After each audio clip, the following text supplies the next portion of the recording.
Good morning and welcome to this morning webinar on opportunities for building renovation in the National Recovery and Resilience Plans.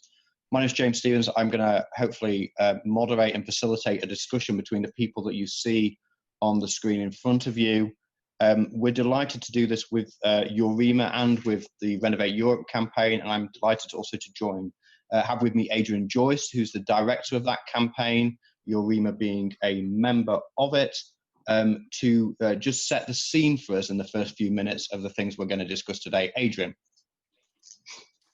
Yeah, thank you, James. Thanks for that introduction, and welcome to all the attendees and our panelists.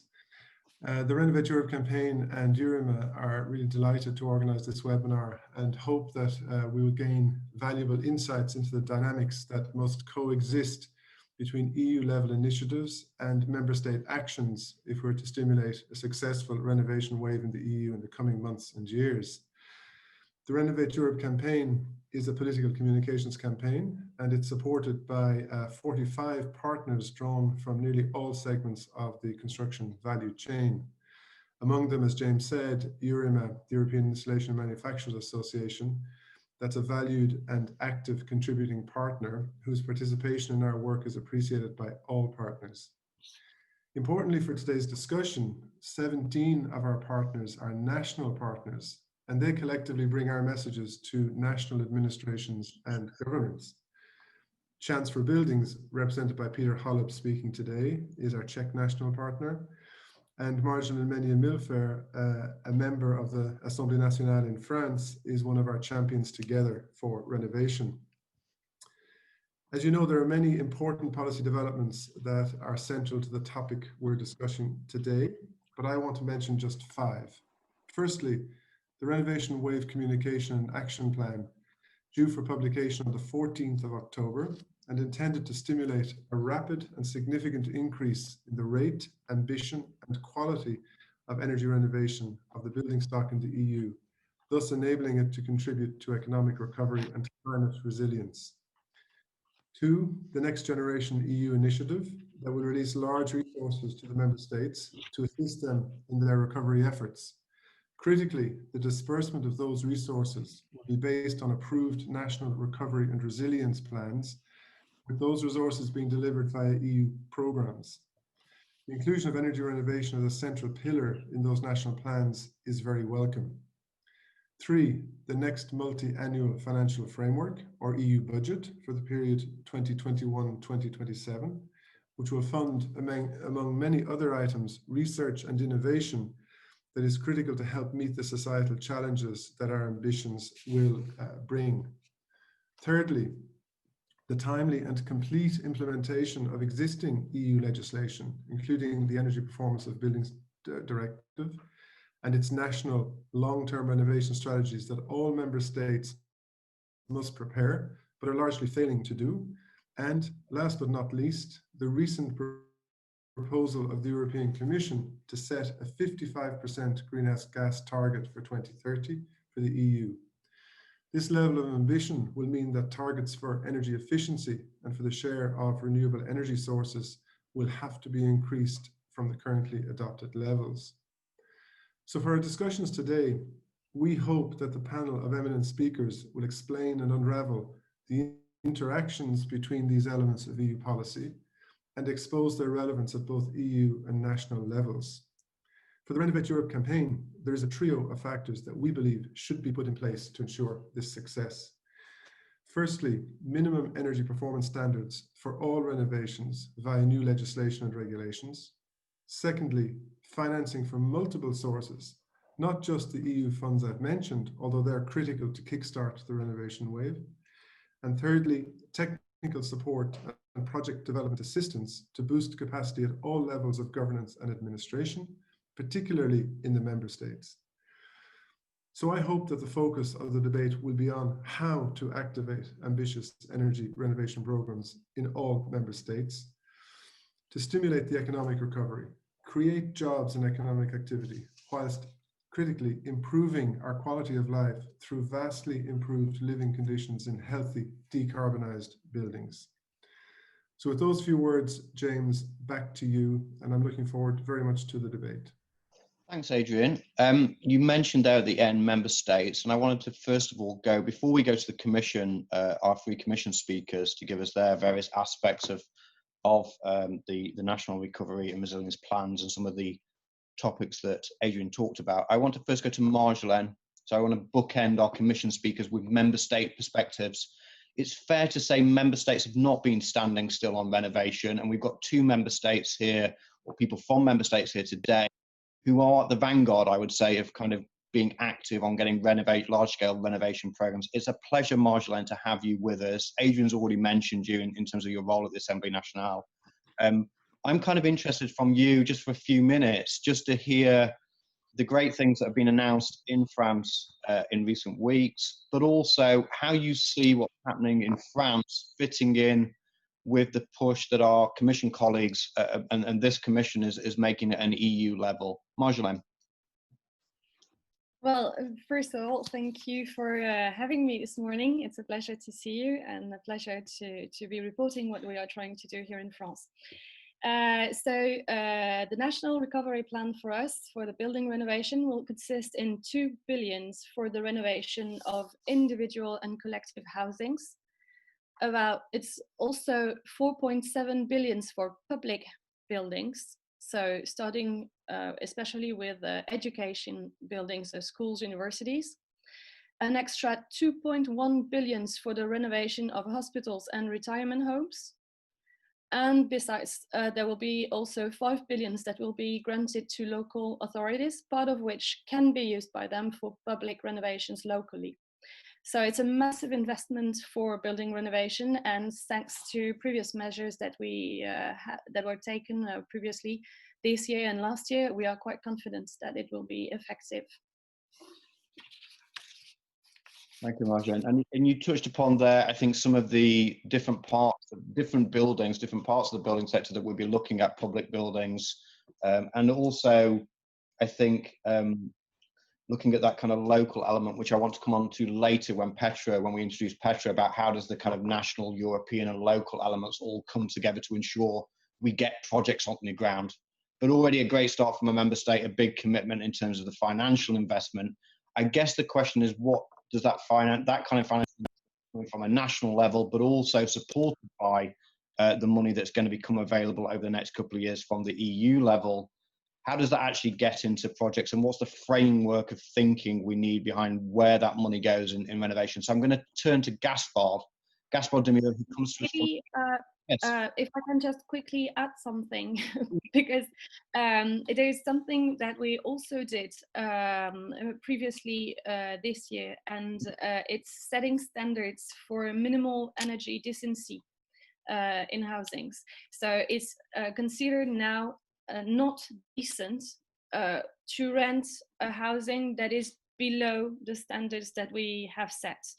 And first, we were a bit shy about how the public would respond to that, and we set the minimal to something that was somewhat higher to what we would have wanted first, to make sure how people would respond. And the consequence was actually that there was an uproar against the fact that it was too low. The standards were set too low, and they wanted us to raise the bar and the ambition. So that's what we did, and 97% of the people that were asked were for something that was higher in standards than what we first set.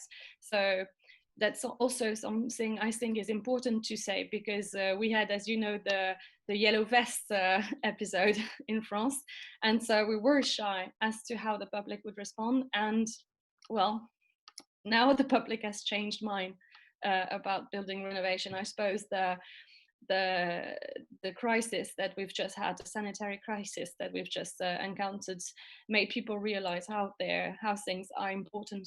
And so I think, well, two things I pick up from what you just said, Marjolaine. I mean, first of all, the public support for this. I mean, we talk about renovation wave, and that's a huge potential transformation of our built environment, and people live in our built environment. So I guess they have to be behind the actual renovation wave too.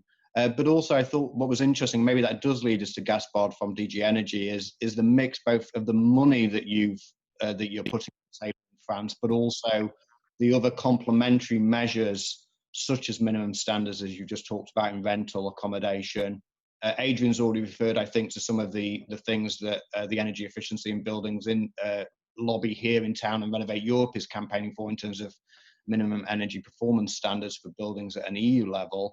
Gaspard, I guess many of those things are going to come up in the communication that you're clearly not going to give us all the details of on this call, but maybe you can give us a kind of outline of thinking about how the money, which is really, I suppose, the focus of this discussion today, how that fits in the context of the renovation wave and your overall framework of thinking. So we've heard lots of money on the table, and my question is always, well, how do we get that into the economy as fast as possible, but how do we make sure it's focused on the right things, quality projects in member states and in local communities?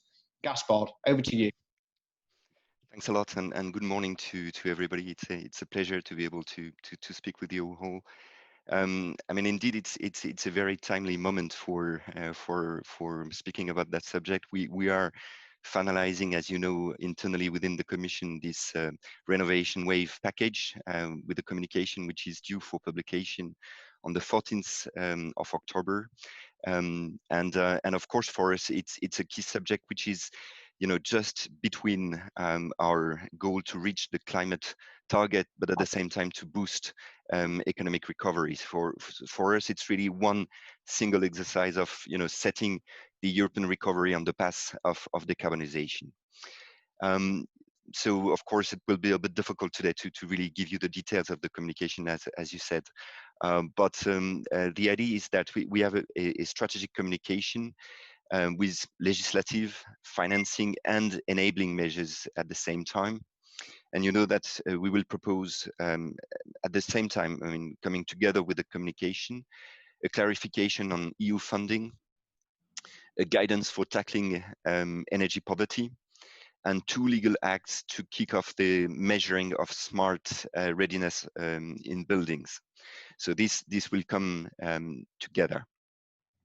In terms of the main building blocks of the renovation wave communication, the idea is really to bring a combination of regulatory reinforcement, including on what we were discussing previously, standards for energy performance, but also how to make EU funding more accessible and to offer technical assistance.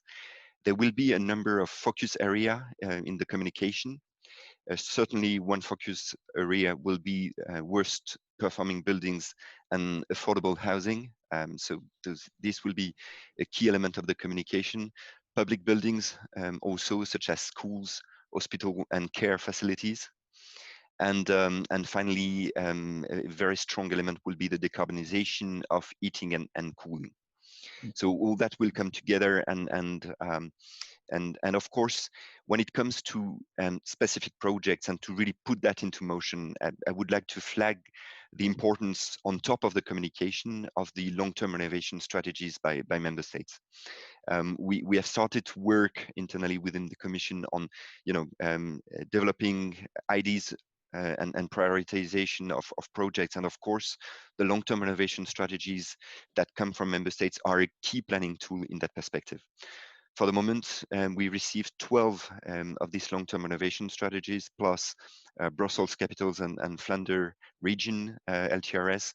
And of course, for us, it is difficult in this process to select the project in the context of the recovery plans, not to benefit from this long-term innovation strategy. So we are in contact with member states to really push for the submission of these strategies.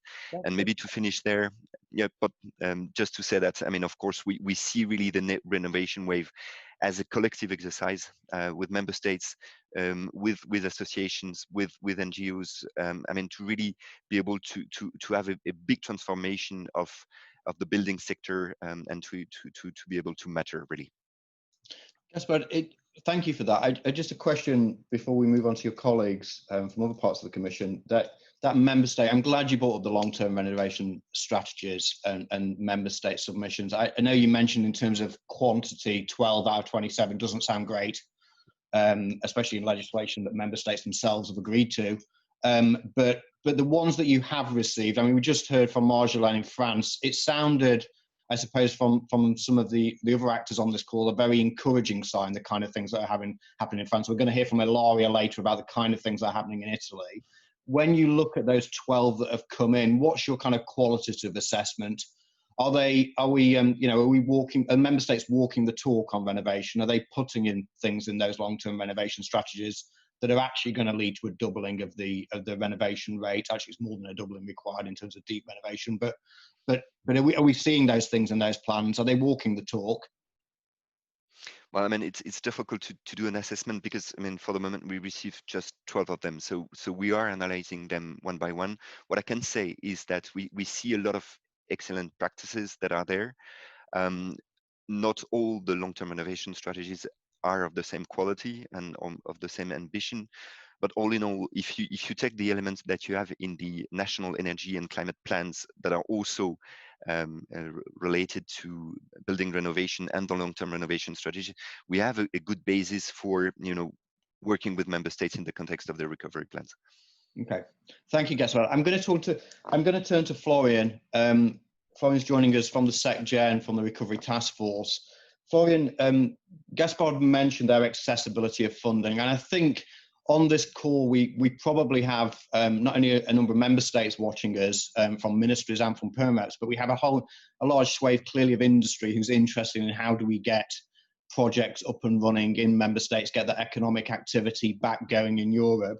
I think it's fair to say as we built up to the recovery plan, there was a little bit of disappointment as an EU level kind of renovation fund idea was kind of floated and then didn't make it in. And I guess that was at least in part about the accessibility of funding dedicated to renovation.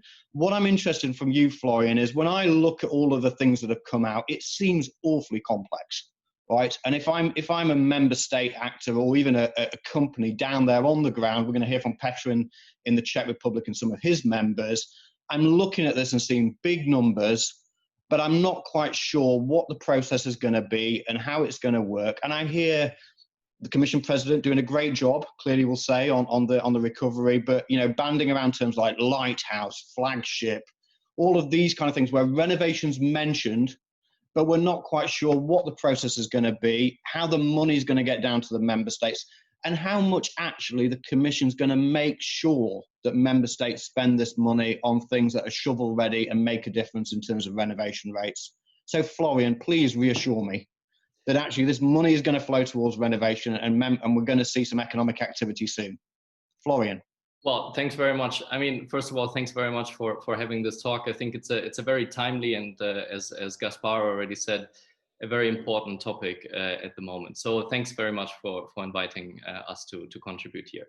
I mean, look, as you rightly mentioned, there's a lot of big numbers out there. I mean, we're in the midst of a crisis, so it's really about the recovery and building resilience and of course joining the twin transition, so the digital and the green transition as well. So, I mean, obviously, every time we want to make sure that money is spent in the right projects, as you mentioned early on. Of course, there's a certain process behind it. So the idea here is that, of course, once the regulation is approved by the co-legislators, that the facility, the Recovery and Resilience Facility, can start as of the 1st of January 2021, hopefully. And then essentially already beforehand, we invite member states to bring forward draft recovery and resilient plans. And in these plans, we try to engage with them in a strategic dialogue. And this is maybe important, especially for this audience, we really encourage and invite member states to check and to integrate as much as possible stakeholder involvement.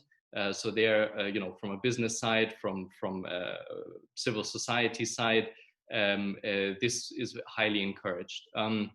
Then, of course, from that side, we want to engage. We would like to engage with member states in a strategic dialogue between the 15th of October. So this is very soon, in 2 weeks' time, and until ideally, sometime later this year or early next year. Because early next year, the plan is basically that these recovery and resilient plans will be submitted to the European Commission, which we will assess it. And there are a few criteria. And just before I go maybe into the criteria, let me mention the direct link to the renovation wave, the national energy and climate plans and long-term renovation strategies. So, I mean, of course, every member state has specific issues to tackle with. But what we see as a commission, and we strongly encourage member states to follow on that, is we can also see that there are a few, let's say, horizontal issues that this money can be spent on. And one of them is, of course, renovation. And so in that sense, we really strongly encourage and invite member states to bring forward as part of their plans a renovation, energy efficiency in buildings, renovation strategies, and so on. So what we do, and maybe I'll end then there, is that so we have published a guidance document, we have published a template for these plans, for which we encourage member states also to take a specific stance on the renovation side. And of course, there's also on our website a big Q&A document, that goes into the specificities. But let me just, reassure everyone that this money will be spent well, because it follows a few guiding principles. And one of them is, of course, to address, let's say, the pre-existing challenges that were part of the European semester country-specific recommendations. The twin transition I already mentioned, there's, of course, the climate target of 37% of the spending. There is the do no significant harm principle, and 20% of the spending should also go into digital, which is, of course, also related to the renovation wave initiative. But it's also, of course, about growth. It's about jobs in the end. I mentioned we're in the midst of a crisis, but it should also have a long-lasting impact. And I mean, maybe one last point, and then I really finish. It's because you mentioned, how do we get this on the ground? And I mean, how we see it, and this is also what we encourage member states to bring forward in their plans, is really to link investments and reforms, because often we see that they are mutually reinforcing. And sometime a reform, is really the precondition of investments to actually deliver. And this is something that is quite important. Florian, thank you for those comments. You've teed me up nicely to move on to Caspar on the reform side, but and you clearly the Commission thinks as one, the three Commission speakers on this, because you've done a nice job of segueing. But before I segue, let me just stay with you for a minute, Florian. You mentioned the guidance documents that have been made available recently, which is an interesting read for those who haven't read it. I just want to go back to make sure my understanding is correct. You're encouraging in these plans member states to create European flagships, and renovation's one of them. So we've got a whole bunch of industry people on this line, as well as member state authorities. I can hear the encouragement towards member states, but I'm right in saying actually what the industry guys on this call need to be doing is talking to those member state authorities about what a flagship might look like. Can you just give me a little bit more on the flagship idea? Like what is a flagship? Yeah, so there are 7 flagships in total that we presented as part of the annual sustainable growth strategy and as part of the guidance documents and so on. And I mean, the idea here is always, as I mentioned beforehand, to link investments and reforms. So in terms of the renovation wave flagship, essentially, it's really that we see this, and I mean, colleagues can of course comment on that as well. That here, renovation really provides a lot of opportunities in terms of jobs, local jobs, growth, energy efficiency, but also addressing energy poverty and so on. And so these flagships are basically something that from the Commission side, we encourage member states very strongly to come forward. As you rightly mentioned, in the end, it will come down to how member states propose their plans. So the stakeholder involvement is, of course, a very important aspect for us, which is clearly documented as well in the guidance document that we provide.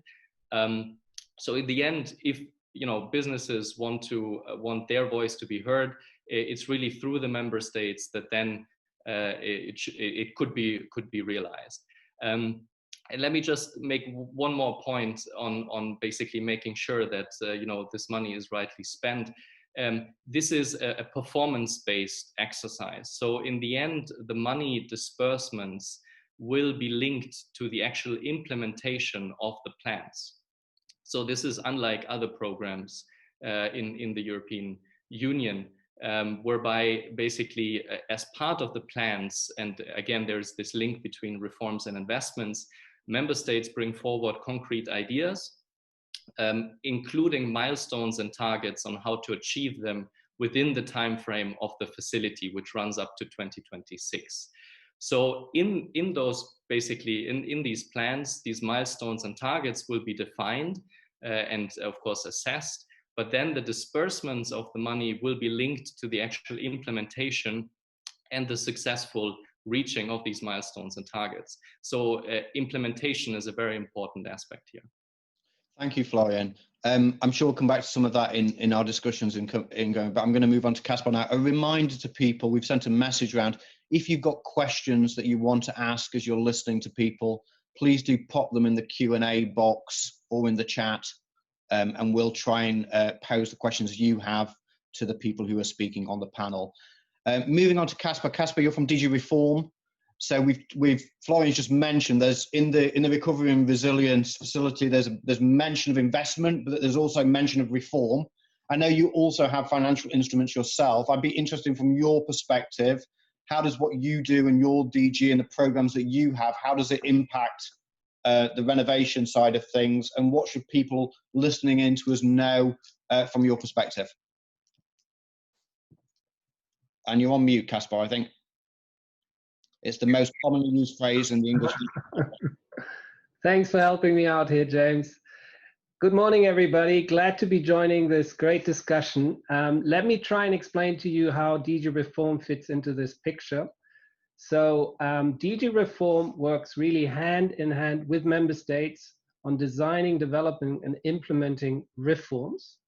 Now, the Commission has proposed, as part of the new EU budget for 21-27, has proposed a new instrument that is called Technical Support Instrument, which replaces a program that we are currently having as DG Reform, the Structural Reform Support Program. Now, the Technical Support Instrument is basically an upgraded and larger version of our current program.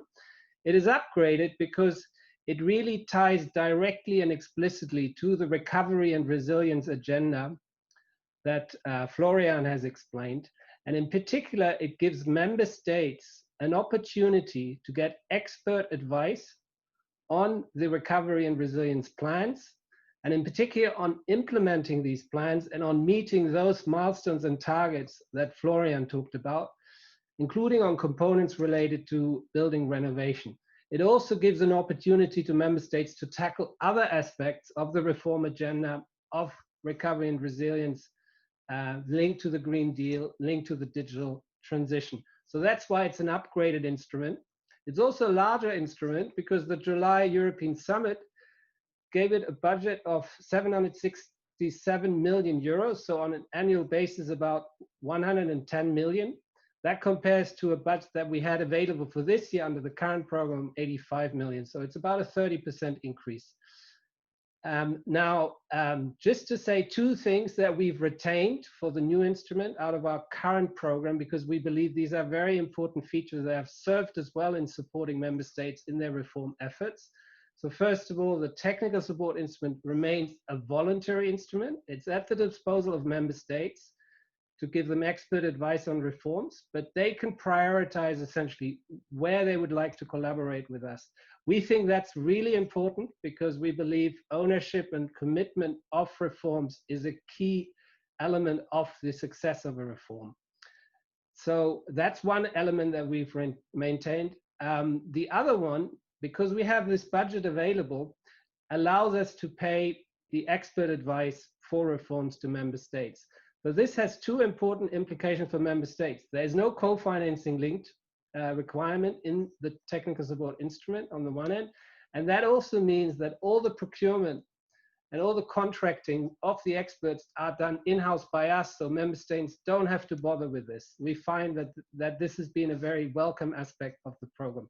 Now, just to say, over the last few years, we've had really a great increase in interest of member states to get advice on reforms linked to the Green Deal, including the building renovation agenda. Over the last 4 years, we've supported up to 170 technical support projects in the area of the Green Deal. Now, on building renovations, just to give you a few examples, we talked about the importance of the long-term renovation strategy. So we have supported member states in that effort to put that strategic planning tool together in order to steer funds in building renovations to the right priorities in line with member state needs.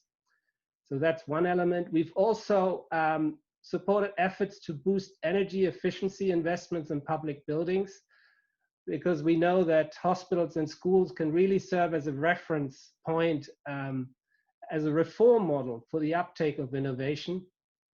And then on the residential building sectors in some member states, we've worked on addressing barriers to information by setting up platforms in order to allow citizens easy access to information, for example, in relation to energy efficiency experts. So these are a few examples that we've been engaged in already. Now, at this point, we are working busily with member states to prepare the first round under the technical support instrument, pending, of course, the agreement of the European Parliament and the Council of the proposed regulation on the technical support instrument. We have set with the member states a deadline of end of October for the submission of requests, end of October this year. And this would allow us then to put technical support, expert advice on the ground as of spring next year, 2021. And I think that would be really timely, both from the perspective of the recovery and resilience plans, as well as supporting various reform elements that Gaspar talked about in relation to the renovation wave. Thank you. Thank you, Caspar. And I think really interesting, a lot of time we talk about great best practice at a member state level and sharing it, but I think really fascinating also that the Commission is helping member states think through some of the challenges of making this happen on the ground. Got to be a welcome thing that we have that facility. We have, I think, a number of questions that have popped up in the chat. Do keep those coming. Before I turn to other speakers to get different perspectives, Ilaria, Petra, I'm going to come to you in a second.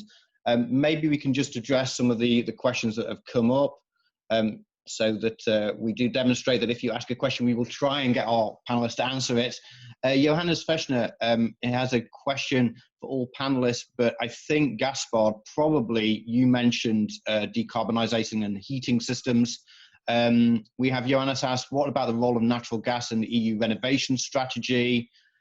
Investment in gas heating systems, is it in accordance with climate targets? What are you looking at in terms of gas? A controversial subject matter, I'm guessing, in some quarters. How far will renovation wave touch fuel, different fuel types? Gaspar?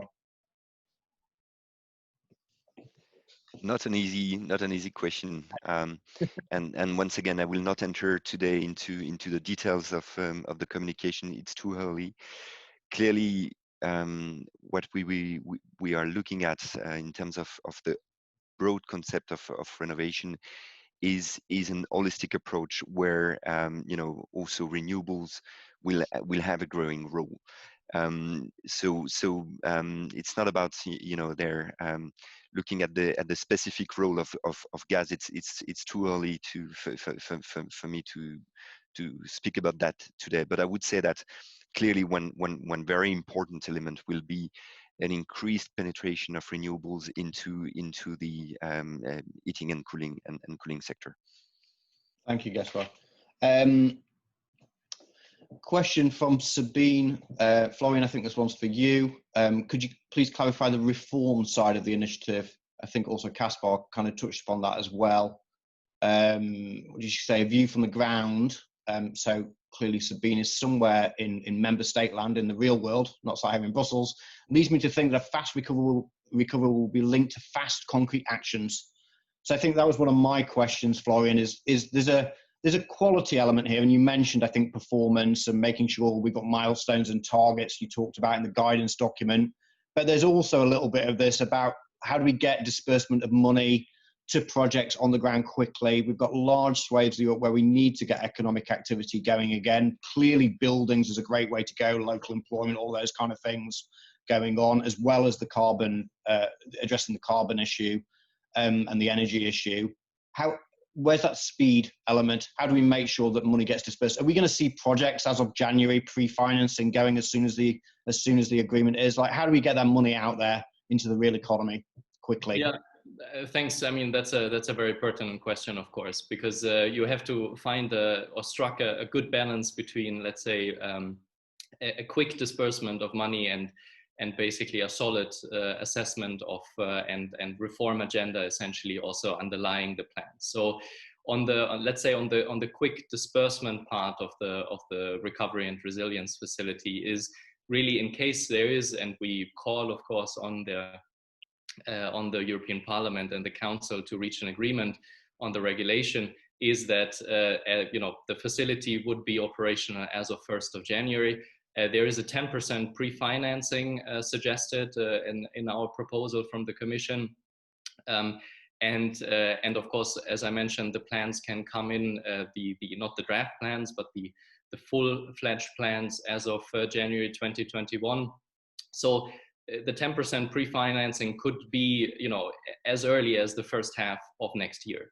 So there is this short-term, let's say, element involved in it. And of course, this is an important part for the recovery. But there's a second element. So there's the recovery and resilience part. And the resilience part is, of course, a more medium-term recovery aspect, but also goes, of course, beyond that. And this part is, of course, linked to reforms. Now, not all reforms take a lot of time. There are also, and I'm also looking forward, of course, to hear from the member states' perspective, what kind of short-term possibilities and reforms they would bring forward. But it's just a very important element to link investments and reforms. So on the ground, of course, I clearly see that there is a need to disperse money quickly, but we need to ensure that this money is spent wisely and is increasing our resilience for any future, economic or health crisis that might come our way. So we really see this as a link. So in a nutshell, the Recovery and Resilience Facility has these two aspects. And of course, in the end, because it's for the programming period 2021-2023, there are a lot of short-term to medium-term aspects involved in it, but the reform element will be a key one. And I also believe that there are many reforms also in the renovation, building and energy efficiency fields that can be addressed in the relatively short to medium term. And I think, Florian, we have in a private message, we have America Hernandez from Politico Europe there, one of their climate and energy reporters, asking you the same kind of question about the disbursement of funds pre-financing. So you're envisaging that the projects and programs are submitted for agreement and then that there is a pre-financing element. In effect, member states wouldn't have to spend their own money and then hope that the project gets financed by the EU. You would give them a green light and they would get some money up front so they know that they're going to get funded. Exactly. So this is part of the proposal that we bring forward, is that there is a 10% pre-financing element. One of the ideas is basically to have that upon the approval of the plans, but this of course depends also on the co-legislators. As to disperse 10% relatively quickly. Okay. But yes, I mean, and then once the milestones and targets are being reached, there is a possibility then, on a biannual basis, essentially, to have installments that are linked to the milestones and targets to then have dispersed. So there is this element of pre-financing, and there is this element to go hand in hand between reaching and implementing the plans and reaching the milestones and targets and the disbursement of the money.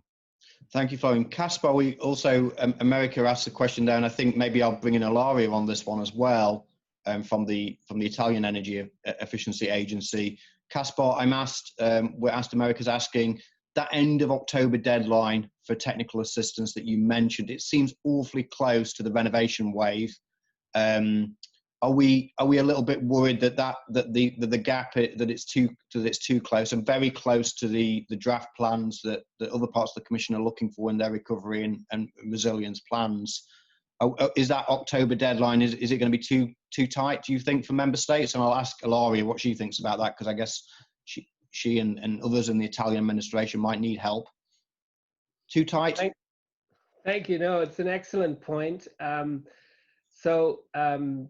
First of all, just to say, we have about 6 to 9 months lead time before we actually put technical support on the ground. Now, we do think that spring, summer next year is a great time to have technical support on the ground and implemented in member states to support initiatives like the building renovation wave agenda. So from that perspective, the end of October deadline is useful. But it's true, of course, that both for the plans that are now, that will only come forward as of mid-October onwards, as well as in terms of the renovation wave, the new communication that will come out only later, maybe indeed there is some challenges to have a very close alignment already end of October with that. Now, 2 points on that. So first of all, we work in annual cycles in principle. So essentially next October, for sure, there will be another opportunity to come back with requests that can be aligned with the renovation wave or with the plans, as well as we will actually take stock in November. We will see what requests we've had. And if it looks like that it might be useful to stagger the current round into 2 bits, we will do that. We will then retain some of the funds and then go back to the member state, perhaps early next year already, in order to ask them again to submit requests when they have more time and more information available, in particular with regard to the recovery and resilience plan. So that option is on the table. And Caspar, do you have a feeling, I know not to name names or name numbers, but do you have a feeling, do you have a strong sense that there will be technical assistance requests from member states relating to building renovation? Do you have any kind of, finger in water, in the air, feeling the temperature? Do you expect demand for technical assistance in this area? We do, absolutely. In general, on the Green Deal, and in general, of course, also on the building renovation, absolutely. Caspar, I'm going to, Ilaria and Petra, you've been, I haven't come to you yet. Before I come to you with the questions I have for you, Ilaria and Petra, I just want to give you an opportunity, from what you've heard from our Commission colleagues, some clear points of view, and I think a nice architecture of the kind of things that hopefully are going to be helpful for you, Ilaria, in Italy at the Energy Efficiency Agency there, and you, Petra, in the Czech Republic on the ground with companies trying to make this happen. Do you, either of you, have any questions for our Commission colleagues before I ask questions of you?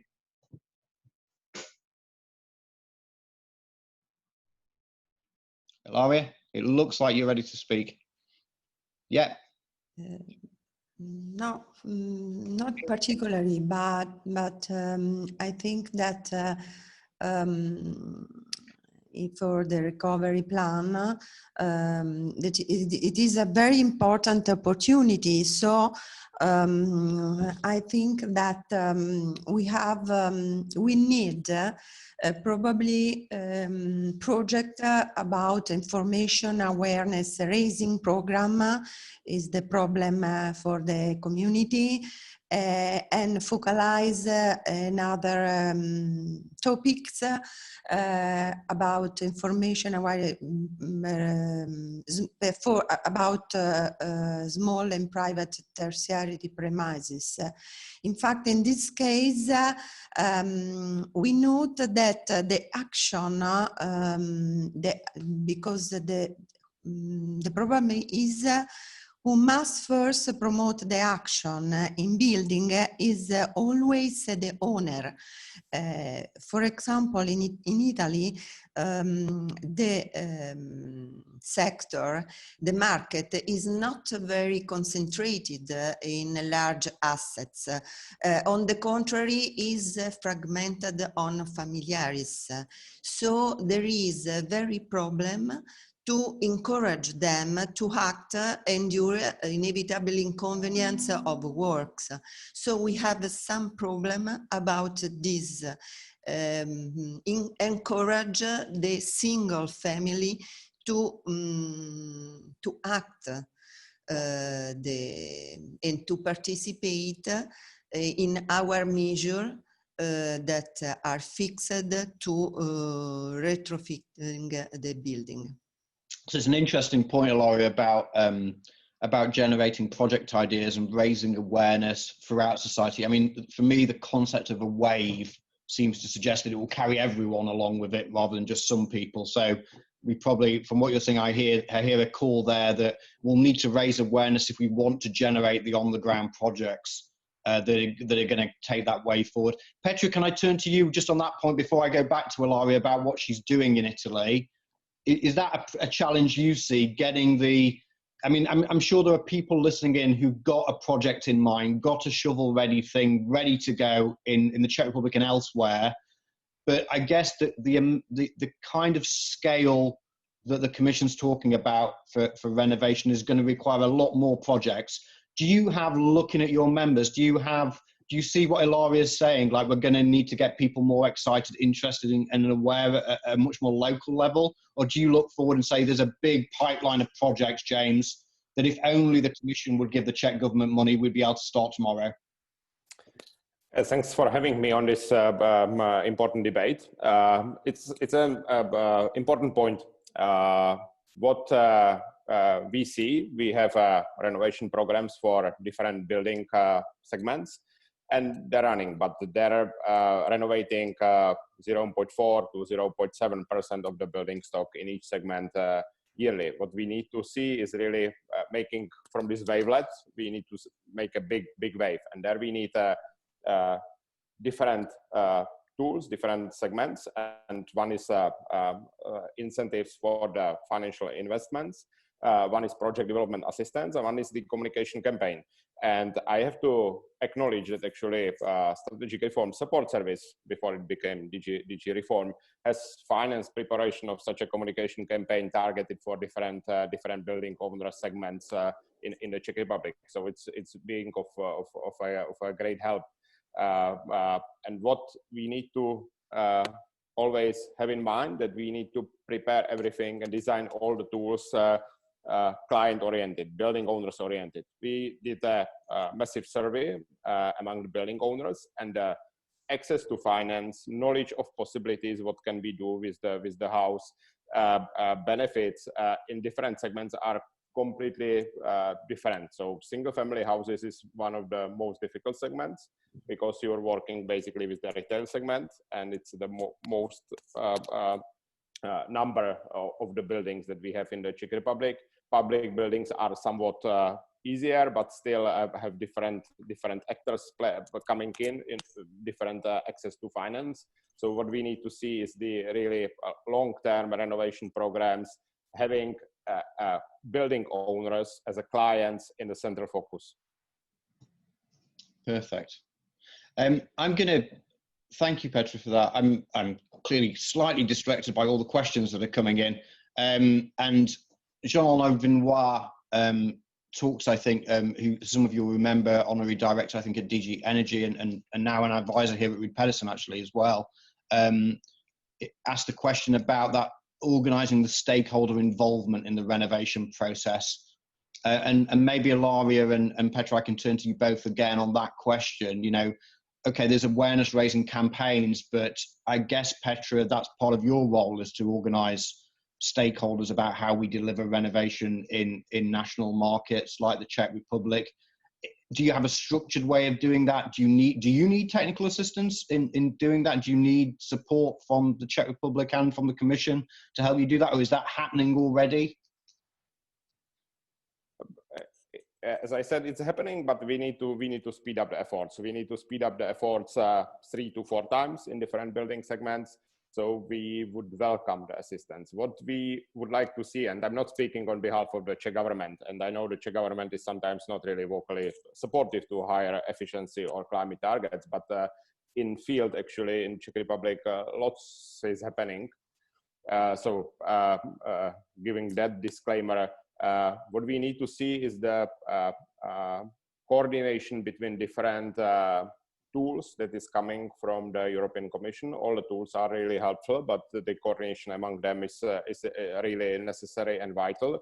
So when I spoke that the renovation programs need to be client, building owners oriented, what we need to see is a possibility of blending different funding into renovation programs. So giving you an example, if we have a renovation program for the financial incentives for renovating public buildings, we would like to mix in the European structural investment funds.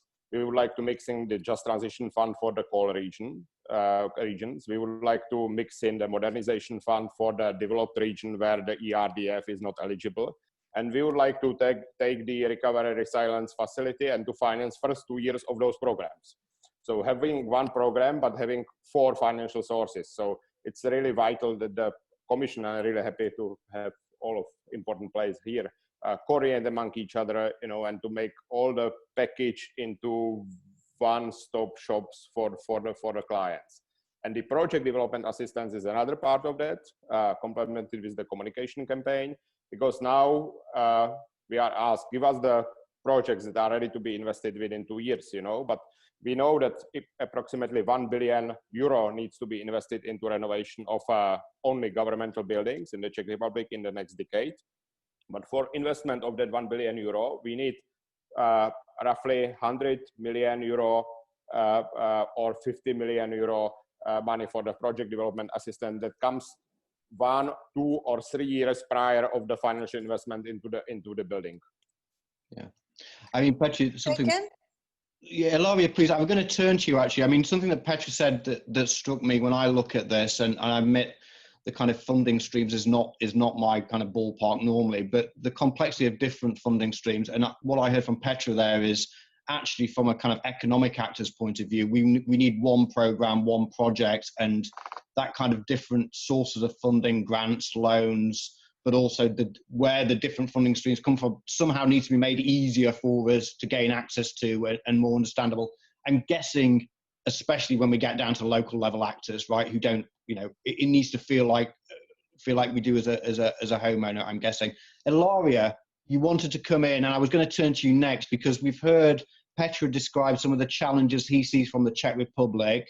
We heard from Marjolaine in terms of the French case, where clearly they've put a great emphasis in recent times on renovation, made some big announcement. I know Italy has as well. So again, a member state hopefully leading the charge on this. I'd be interested in understanding a little bit from you about how Italy is looking at renovation and what it's doing nationally, but also your reflection on some of the challenges and opportunities you see from what others have said in terms of how does Italy then interface with EU, but how do you at national level in Italy interface with regions and localities and different actors on the ground to make sure this happens? Could you give me a couple of minutes just on your kind of Italian perspective? Yes, in fact, we have many, as Petra said before, we have many measures, many plan, but we are planning a new measure that we want that our country intend to include in the project of recovery resilience plan. This measure is called super bonus. It is a regulatory provision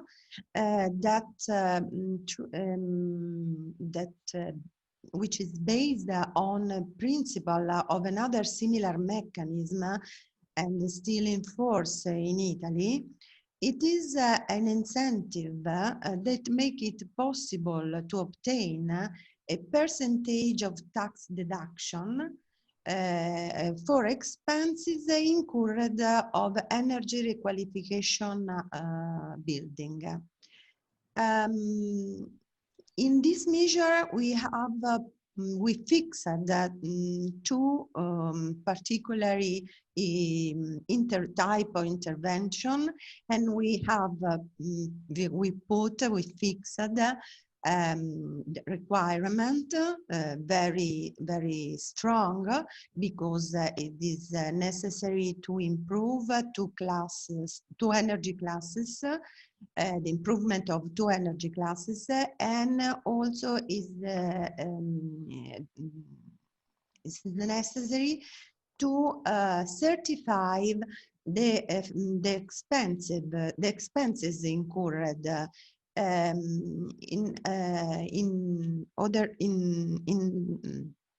it is also necessary involve technicians that certify the requirement, and it's necessary also to have a certified from the fiscal point of view. This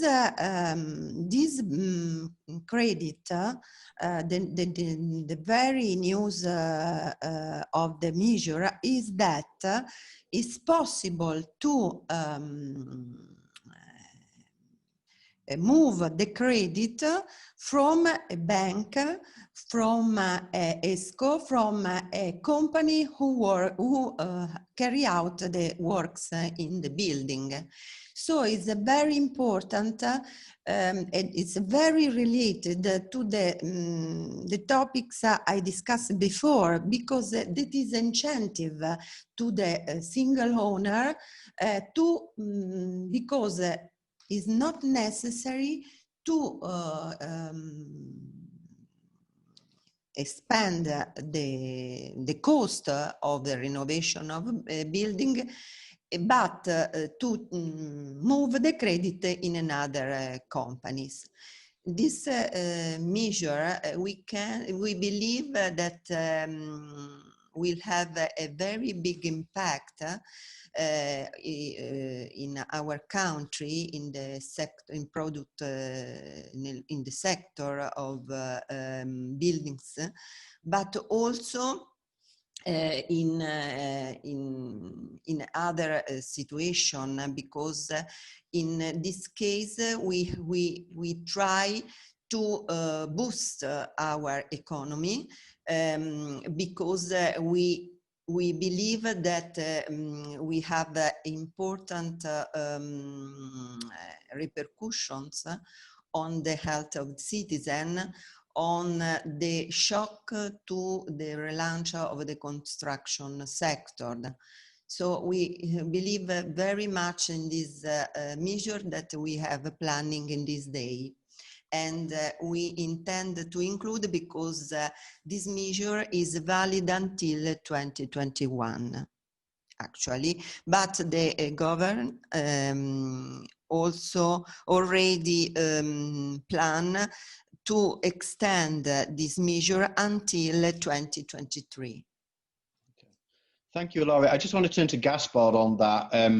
So you've heard there, we heard a little bit about what the French are doing. I think Ilaria's given us an overview of the super bonus and how they see that working in Italy. Questions in the chat about, is it really going to get to individual homeowners? Is it more aggregators, large, owners of multiple dwellings that really are able to access those things?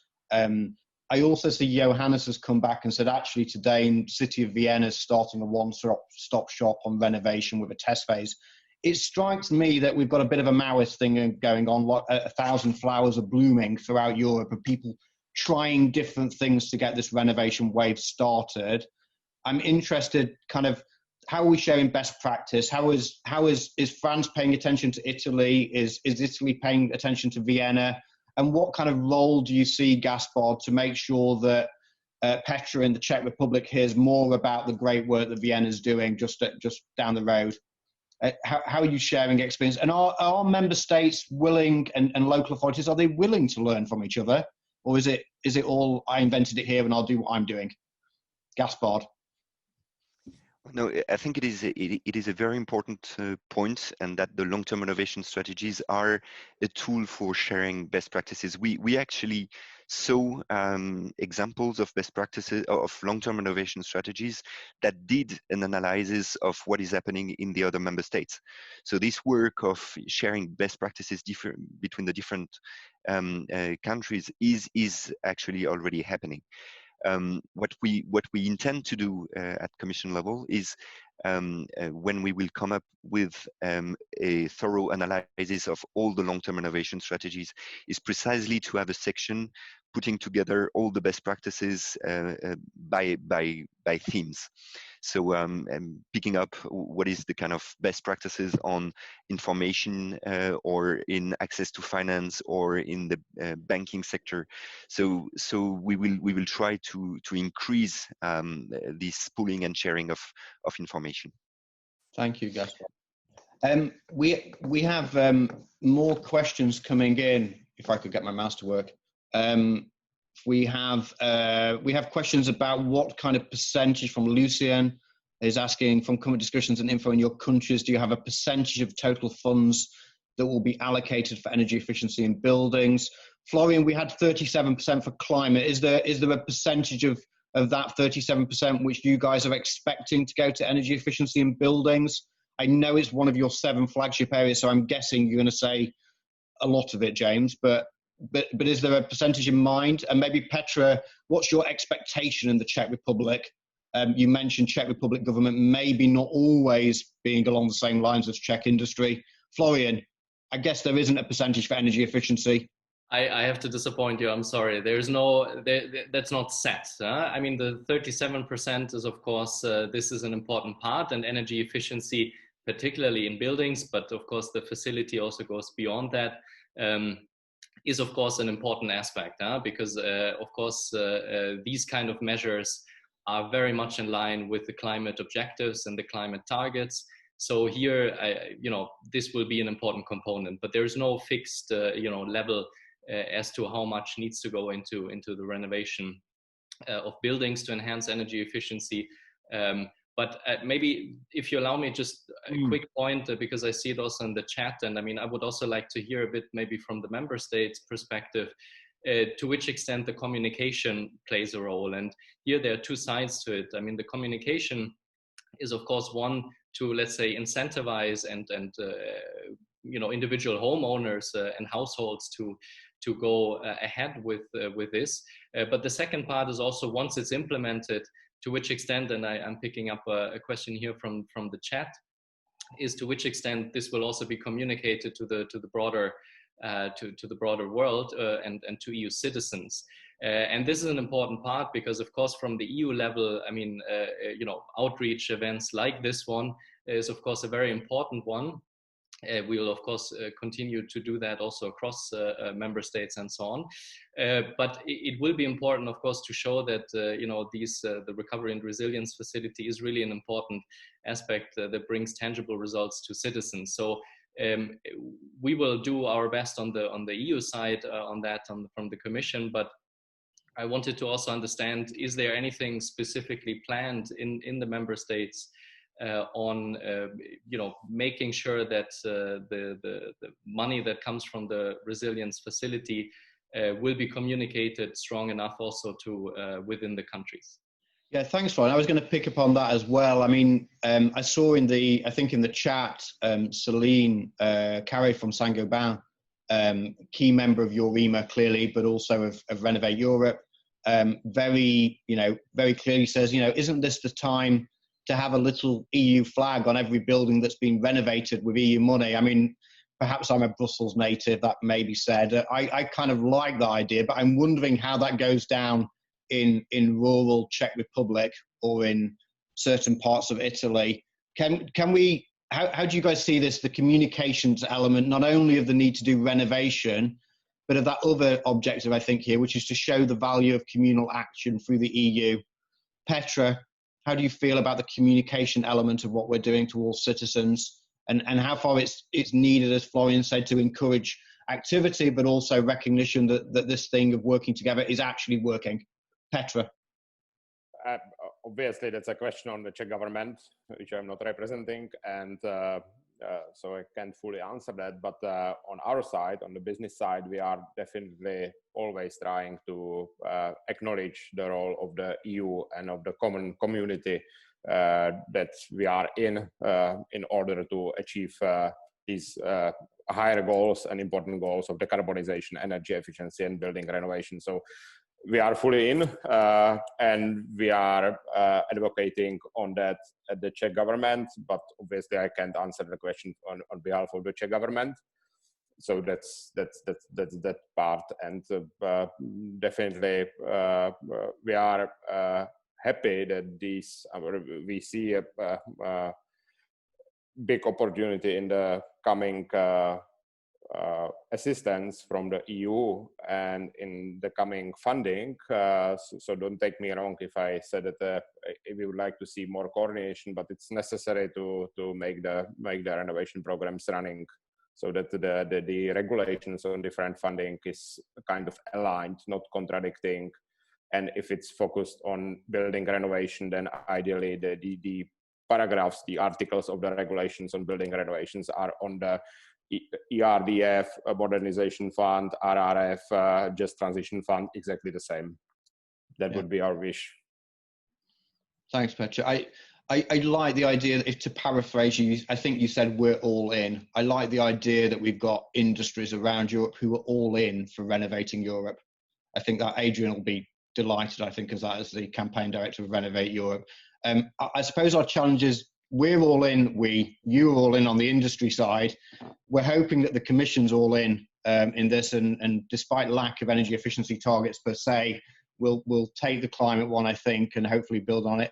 Ilari, do you want to come in on Florian's question about communication? You talked about it earlier, but I'll just give the floor back to you if you've got any further points on the communication element and how far you see that as important. You're on mute, Ilari. Yeah. It is very important, very crucial topic. In fact, for our new measure, we are organizing information campaign on TV and radio, website, help desk, webinars.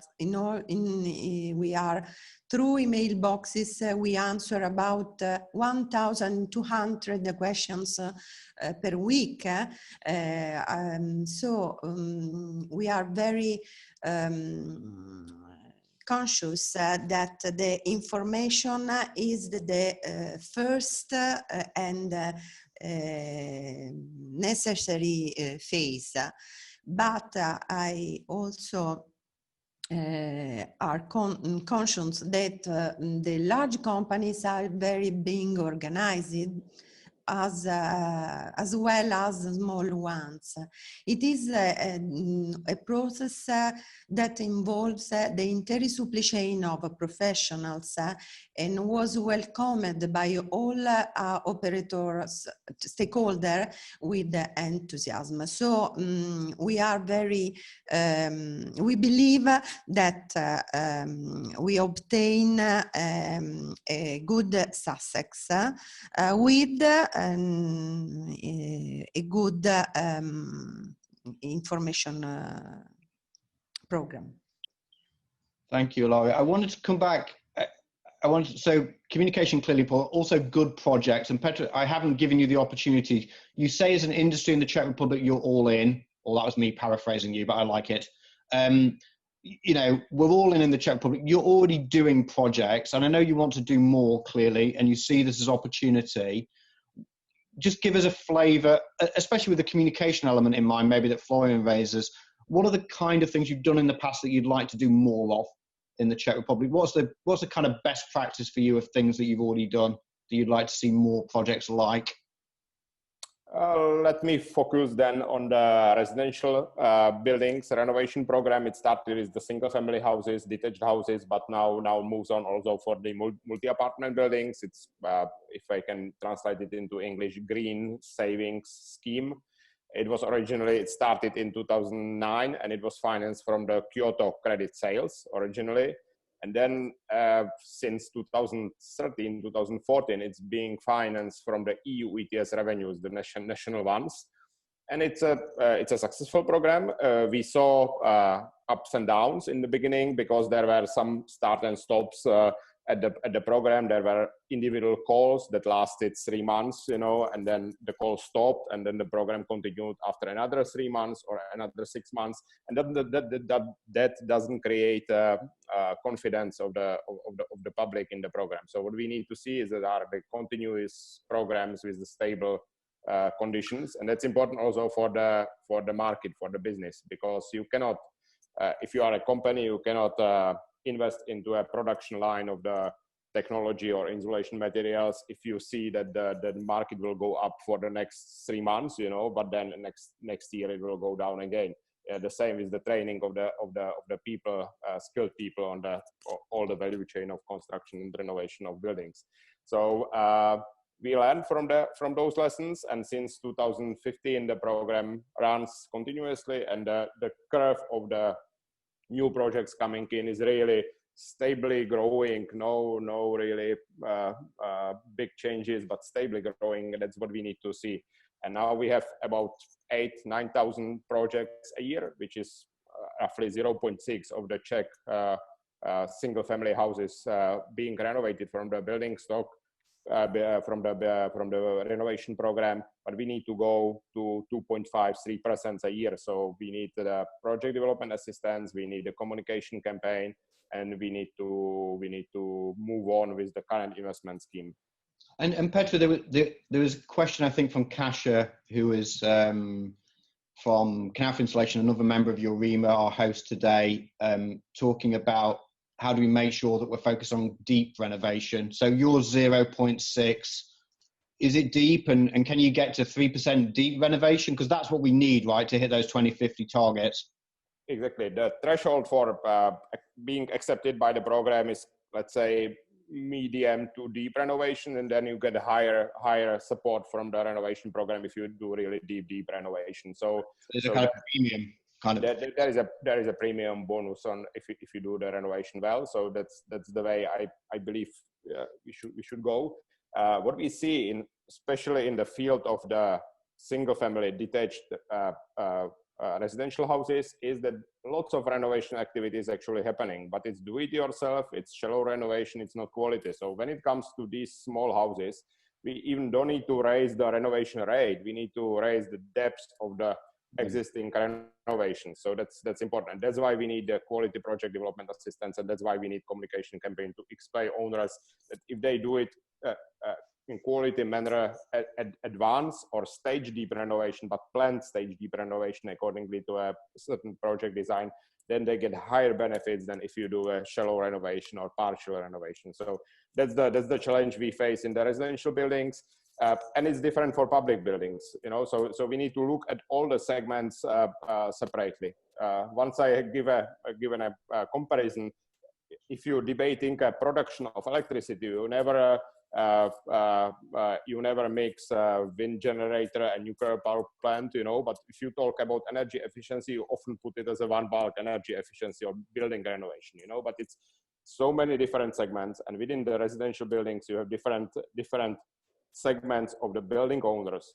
For the multi-apartment buildings, there are different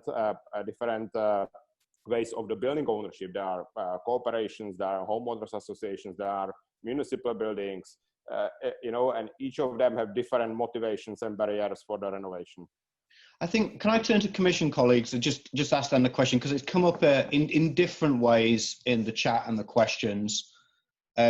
There, Petra's very clearly saying yes, we want to get renovations there, but we do need them to be deep renovations and thoughtful renovations specific to building types.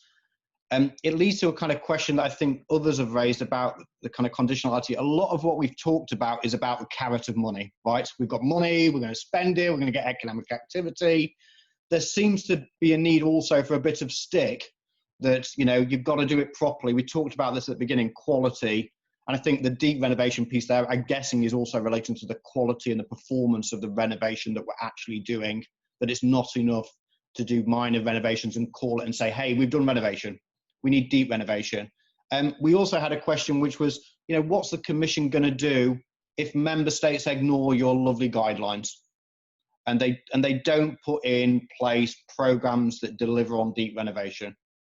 So are we prepared, Commission, to use stick as well as carrot, or take carrot away and give it to someone else? Like, what kind of level of stick do we have? Who wants to answer that? No one, I'm guessing. Casper, you haven't spoken a bit. I know you're more on the reform side, so I guess there's a bit more stick in the reform with European semester programme and all of those kind of things going on. Where's the stick in this if member states don't do what they're all quivering clearly on the line, down the line? Where's the stick? Do we have stick or do we have no stick at all? Casper, and then I'll Florian and Gaspard.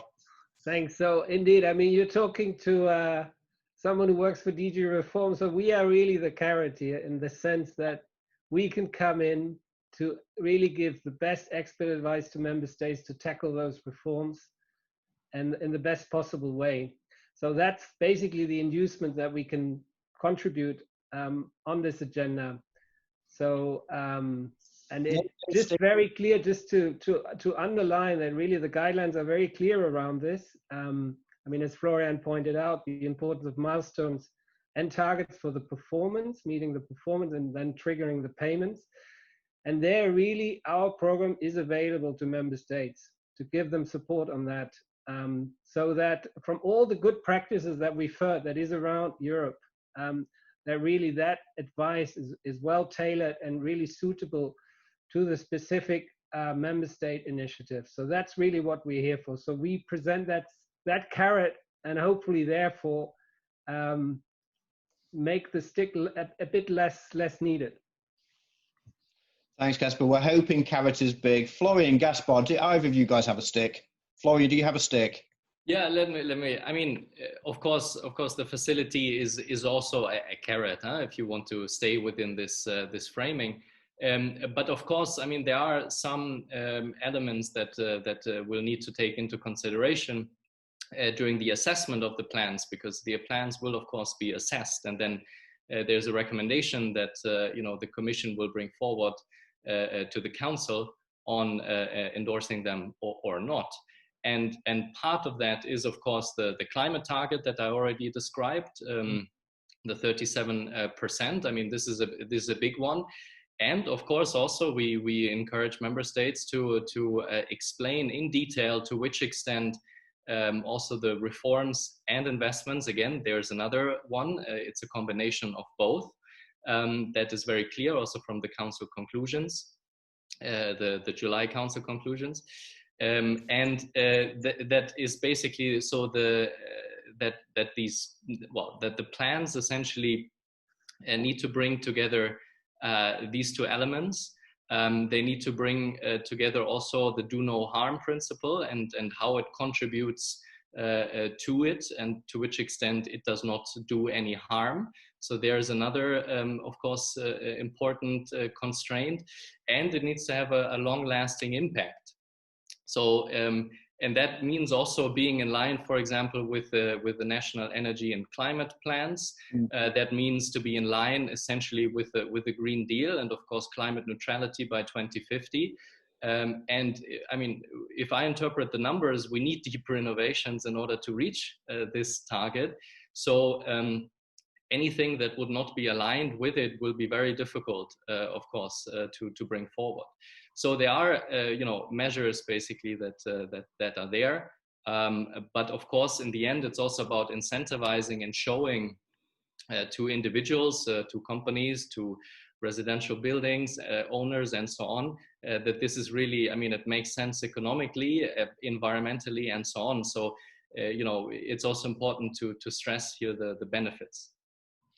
Thanks, Florian. Gaspard, is the stick not just more regulation? I mean, we just had a poll up that we just completed, and I think it was 50-50 more or less between what's important fiscal incentives that we're talking about now for homeowners to renovate, but also more regulatory requirements like minimum energy performance standards for buildings. Are we saying, is that an either or? Is it an and? Is the regulatory measures, are they not sticks if member states don't start to do this with the money that that Florian and others are providing. I'm not sure, Florian, it's your money, but no, it isn't your money, is it? I suppose it's our money, actually. We're all Europeans. So, Gaspar, are you the stick with more regulation coming if you don't act, member states, to actually make this happen? Well, I think the idea of the package that will be adopted on the 14th of October will be precisely to put together different layers. I mean, this will be, of course, enabling measures, financing measures, but also legislative measures. I cannot enter today into the details because we are still in the process of adoption.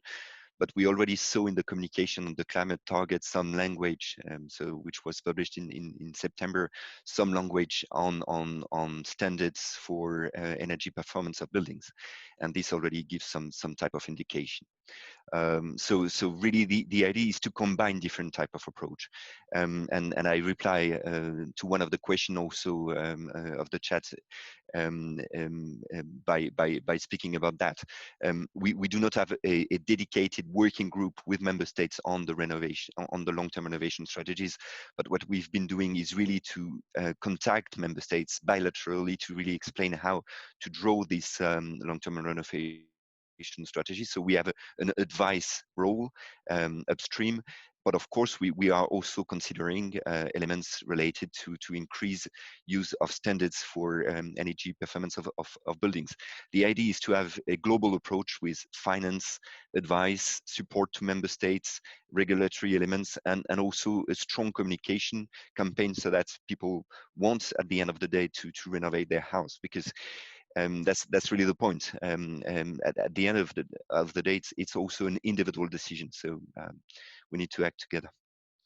Before, I'm going to turn in a second to Adrian, who's been listening intently and I think making notes, and I've seen nods and frowns and various facial expressions throughout. Before I do that, Adrian's going to summarize and give us his final thoughts before we end. I just want to turn to each of you, and just in a sentence, if you could, if you think about it, here we have on the line still around 100 people watching us from throughout Europe, many of whom are in industry, and some of whom are in member state ministries. I think we're sat here in Brussels, in rainy Brussels today. Sadly, the sun left us after 9 months. But I'm interested in a message from you guys here to the people watching about what they should be doing. We're talking renovation wave, we're talking a European recovery. You've got economic actors on the phone. Like, if you were to ask any of these people who are in control of business decisions what the businesses should be doing to support what we all need to achieve, what would that be? Petra, I'm going to start with you because you come from the business community. I mean, you're speaking to your members. What would you like to see from your members, do you think? I think one thing is a feature of our business that is both advantage and disadvantage for us. And the advantage part is that we are a decentralized business. We are hundreds of companies, small and medium enterprises, but also larger enterprises, producers of materials and technologies. So that's the advantage, because it brings real economic opportunity to the regions, the building renovation. It's also a disadvantage because it's hard to bring the voice of the business together. It's much easier for the big energy companies to speak in one voice. But thanks also for the Renovate Europe campaign, who is doing exactly that. So, and this workshop serves for that. So what my call would be for the business sector, just forget that you need to compete with another company on the exact building renovation project, but bring your voice together to the government and speak up. So that would be my call for the business community. Speak together, aggregate. Ilaria, in a sentence for me, Ilaria, what would you like to see business do for you in Italy to help you achieve your goals? You're on mute. There you go. I already said with this measure, we believe that all the stakeholders are involved, large and small, In fact, also the company who provide the technology that are produced in Italy on site. So we can believe that the renovation of building is a win-win process, because all the stakeholder, all the professional category and trade association are involved, for everyone that is a very business opportunity. So we can believe that the investment, the governor probably, no, we are sure that is possible to return in term of from point of view of economic situation, but also in boost of the economic relaunch of economic situation. In fact, the sector building is a very crucial sector in Italy, because in any crisis in the past, when the building sector relaunched, the crisis passed. Okay, so private sector get active in Italy.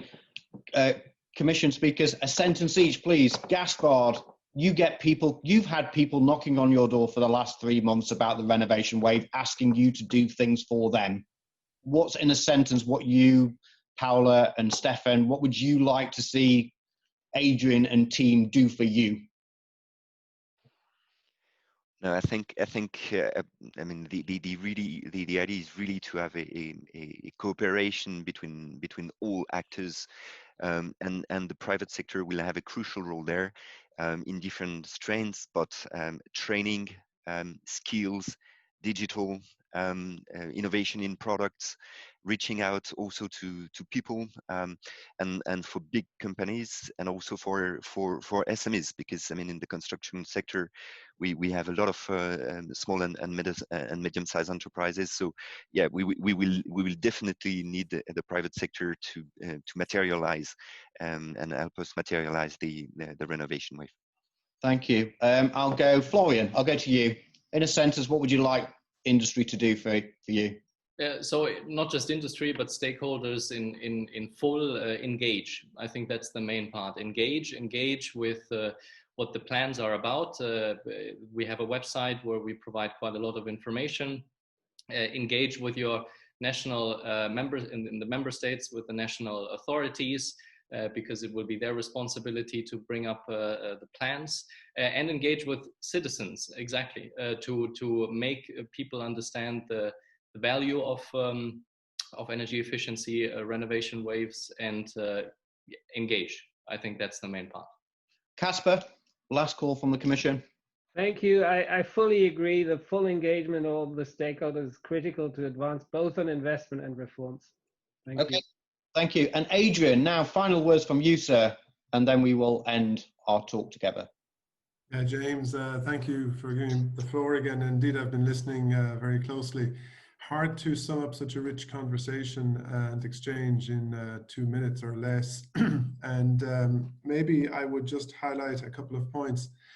I'm very encouraged by the feeling that I got from the dialogue, that there's a deep understanding of the need to engage and to combine between not only different levels of governance, like the EU level and the member states, but within the Commission, between the DGs. It's something that's clearly becoming more embedded in the work of the Commission, but also within the member states. So this engagement and this combining our efforts is something we've been calling for some time.